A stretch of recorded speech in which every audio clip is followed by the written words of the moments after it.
ये कहानी है एक गांव के दो किसानों की, हरिया और रामलाल। हरिया मेहनती और ईमानदार किसान था, जबकि रामलाल चालाक और स्वार्थी था। दोनों की जमीन आपस में लगी हुई थी। हरिया की जमीन उपजाऊ थी और उसमें हर साल अच्छी फसल होती थी।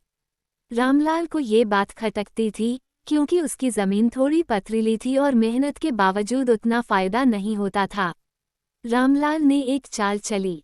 उसने रातों रात अपने खेत की मेड़ को थोड़ा थोड़ा खिसकाना शुरू कर दिया। हर रोज वह एक आध फुट हरिया की जमीन में जोड़ देता। कुछ ही महीनों में उसने हरिया की जमीन का बड़ा हिस्सा चुपचाप हड़प लिया।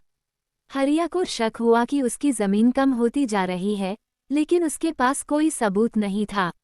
फिर एक दिन गांव में जमीन की नापजोख करने वाले अधिकारी आए। हरिया ने शिकायत दर्ज करवाई।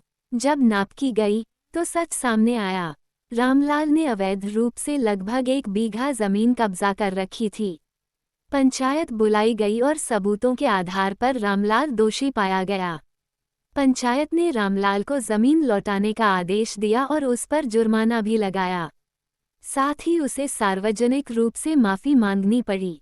हरिया ने कहा, मेहनत की कोई चोरी नहीं कर सकता, पर धोखा देर तक नहीं टिकता। उस दिन से गांव में सभी किसानों ने एक सीख ली कि ईमानदारी ही सबसे बड़ी पूंजी है।